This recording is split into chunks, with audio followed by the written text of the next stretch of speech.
Alors c'est avec vous, cher Tidiane Diao. D'abord Bougane Gueye Dany qui fera face au procureur donc ce lundi. Oui, Bougane Gueye Dany déféré après une audition de plusieurs heures à la brigade de gendarmerie de Bakel. Ce sera ce lundi, Dieynaba. Il est accusé de rébellion et de refus d'obtempérer. Son avocat, maître El Hadji Diouf, annonce une plainte contre la gendarmerie pour diffamation. Je vous propose de l'écouter.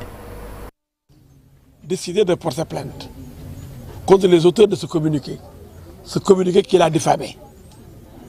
Oui, ce communiqué, comme il l'a dit, constitue une diffamation. Et peut-être même les patrons, plus haut même.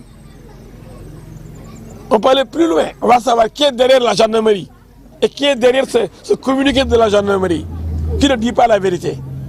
Ce communiqué ne dit pas la vérité. Il s'est bien défendu, je viens de vous le dire. Il a démonté, il a démoli toutes les accusations gratuites, infondées, insensées. Bougane a été magnifique, il a été à l'aise devant des accusations mensongères. L'homme a été brillant, il a été convaincant parce qu'il n'a rien inventé, il a dit la vérité. Ceux qui n'ont pas dit la vérité, ce sont ceux-là qui aujourd'hui ont des problèmes. Maître El Hadji Diouf, avocat donc de Bougane Gueye Dany. Nous allons parler donc de la crue donc du fleuve Sénégal. Le Premier ministre qui invite son gouvernement à cibler donc les actions urgentes pour une intervention efficace. C'était lors de la réunion interministérielle sur les crues du fleuve Sénégal avec le Premier ministre, comme vous l'avez dit, Dieynaba, qui invite son gouvernement à cibler les actions urgentes pour les actions pour une intervention plus efficace. Les différents ministères impliqués dans les opérations d'assistance et de secours aux sinistrés ont fait le point sur la situation. Rappelons qu'une enveloppe de 8 milliards de francs CFA a été dégagée pour les sinistrés. À Matam, la situation est toujours préoccupante. Les fils du terroir éparpillés dans la diaspora ont pris les devants en attendant l'aide de l'État. On voit cela dans cette correspondance signée Ali Bandelian. Au moment où les interpellations se multiplient pour solliciter l'assistance du gouvernement, l'élan de solidarité se manifeste envers les familles sinistrées. Du Burkina Faso où il se trouve, l'homme d'affaires Harouna Dia a convoyé des vivres, des moustiquaires, des matelas et des produits désinfectants en faveur des sinistrés du département de Kanel. Venu remettre la cargaison aux mains des autorités locales, le maire de Horkadjere appelle à la mobilisation de tout le peuple sénégalais. Ce sont des inondations qui ont vraiment affecté la plupart des habitants de Danemayo, et puis mesurer l'ampleur des dégâts. Celui-là avec les autorités, le préfet, le sous-préfet de la commune de Horkadjere, le préfet du département de Kanel. Aussi, ils ont eu à faire le terrain. Nous sommes debout aussi à essayer de trouver des solutions, des alternatives pour pouvoir, en tout cas, atténuer les difficultés que ces populations rencontrent actuellement là. Donc, celui-là encore, dans le département, il y a encore d'autres communes à visiter. Et je profite de l'occasion pour vraiment saluer l'action dynamique de l'autorité sur place, en l'occurrence du préfet, le sous-préfet de la commune d'Orkadjere. C'est normal, il ne faut pas aussi laisser entre les mains des politiques seulement. C'est ce qu'on appelle que je lance à destination de tous les habitants de la région, mais aussi de tous les Sénégalais. Moi, la dernière fois, des inondations ont eu lieu à Touba. Mais dans les mosquées, on a fait des cotisations. Moi-même, j'en ai cotisé. Mais je lance aussi un appel de la même façon à tous les Sénégalais d'apporter leur contribution aussi vraiment à ces difficultés-là que rencontrent ces populations-là. Un geste de haute portée selon le chef de service départemental de la solidarité qui, selon lui, vient renforcer les premières actions du ministère de la Famille. C'est une belle initiative de M. Dia. Toujours comme on le dit, on ne peut pas toujours attendre de l'État de tout. Donc s'il a fait ce geste-là, c'est une très bonne chose. Et en tant que chef de service de la famille, on nous encourage et on appelle à toute la population de Matam de faire comme lui. C'est un bon geste, c'est une belle initiative. Et on ne peut pas tout attendre de l'État. Juste après la cérémonie de réception des vivres, des pick-up et pirogues ont été mobilisés pour transporter rapidement ces vivres vers les différents sites des sinistrés.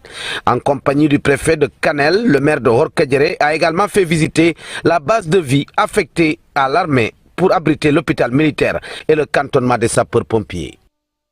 Et plus de 3000 familles impactées du TER attendent toujours leur indemnisation en Assemblée générale. Le président du collectif invite l'État à réparer ce qu'il qualifie d'injustice de la part de l'ancien régime. Makodo Fall, que je vous propose d'écouter des propos recueillis par Habib Faye. Nous sommes vraiment déçus par le traitement qu'a infligé ces autorités-là envers ces impactés. Plus de 3000 familles, 250 000 sont dans le désarroi au moment où l'on parle. Nous sommes à la période d'ouverture des écoles. Nous avons constaté que beaucoup d'enfants ne vont plus à l'école à cause de cette ère-là. Les femmes qui menaient des activités économiques ont perdu leur principale source de revenus. L'État nous avait promis d'accélérer les sites de recasement de la première phase et le site de la deuxième phase en même temps. Donc depuis 2021, on avait commencé à aménager le site de Lagrose pour une durée d'1 année. Mais les sites sont presque quasiment en arrêt à cause du manque de volonté des autorités étatiques. Ils nous avaient promis aussi de nous donner des titres de propriété, des titres fonciers individuels pour les impactés de la première et deuxième phase. Mais jusqu'à présent, nous n'avons rien reçu. Cette manifestation, lorsqu'il était dans l'opposition, il nous soutenait. Il venait à nos manifestations pour au moins qu'il y ait une solution rapide. Donc ce que nous attendons de ce régime, que leur slogan Djubanti, ils concrétisent ça par le Djubanti. Rétablir l'injustice, que nos problèmes soient résolus le plus rapidement possible. Nous parlons donc sport avec la Ligue 1, le Djaraf, Cheikh Tidiane Diao qui renverse Génération Foot. Ouais, c'était hier lors de la première journée de la Ligue 1 sénégalaise et pourtant ce sont les académiciens qui avaient ouvert le score, mais les hommes de Malik Daf ont égalisé avant de prendre l'avantage. Donc victoire des Verts et Blancs, représentants du Sénégal en Coupe d'Afrique, en Coupe de la CAF plus précisément. Certainement, peut-être on pourra écouter la réaction des deux entraîneurs dans le journal en Wolof. Et puis le tableau, Pape Samba, si on peut l'avoir, le tableau des résultats avec l'US Gorée qui s'impose 3-1 face à Oslo, Dakar Sacré-Cœur qui lamine Pikine à Bon Chérif Dia, vraiment. Vous en avez pris ce week-end 4-1, donc victoire de Dakar Sacré-Cœur face à l'AS Pékin. Tenguet FC, le champion en titre, qui s'impose 2-1 face aux HLM.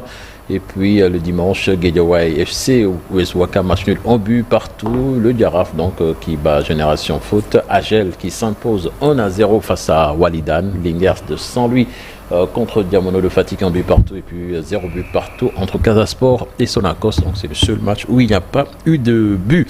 Et puis Dianaba, on termine avec le foot de plage, avec cette énorme surprise hier à la Coupe d'Afrique des Nations. Le Sénégal qui s'incline face à la Mauritanie 5-2. Wow. Une défaite logique selon l'entraîneur Ngala Sylla qui soutient que son équipe a été méconnaissable. Le Sénégal va jouer le match de la peur ce lundi. Ce sera face au Malawi. La Mauritanie qui est coachée par Chita, je pense. Coaché, bon, je sais pas, peut-être qu'il les a aidés. Ok, il les a aidés. D'accord. Tout à l'heure, j'ai entendu Laïdjao dire que c'est une équipe qui est en place, je pense, depuis une année. Donc, qui est coachée par Chita. Je pense que c'est ce que Laïdjao a dit. Je ne maîtrise pas trop le football, mais je l'ai entendu parler. Je sais pas. C'est ça. Seulement l'équipe. Ok. Comme il a l'expérience, Chita qui a été ancien manager général même, oui. de beach soccer. En tout cas, ils nous ont battus en amical. Il y a quelques semaines, on se disait non, bon, c'est juste un match amical. Et certainement, on s'est endormi sur le laurier. C'est ça. Le Sénégal, N fois champion d'Afrique dans cette discipline, donc il se fait battre par un novice. Mais bon, peut-être mieux vaut s'incliner en match d'ouverture qu'en finale. On espère que les Lions vont se réveiller aujourd'hui face au Malawi et pour reprendre vraiment leur vitesse croisière et espérer aller en finale, mais ce sera quand même très difficile. Et on parle bien du beach soccer là. Qu'est-ce qui s'est réellement passé? Merci beaucoup, cher Tidiane Diao. Avec leur beau maillot, hein? Oui. Merci beaucoup pour l'actualité de ce matin. Nous allons poursuivre tout à l'heure avec l'actualité internationale. Mais avant cela, retenez que les rubriques seront au rendez-vous. De quoi est-il le nom? Nous allons également voir un jour au Sénégal, un jour dans le monde. L'éphéméride à 7h40. Nous irons retrouver Babacar Fall et son invité à la RFM 94. Ce sera donc vers Mounir Cissé à la radio.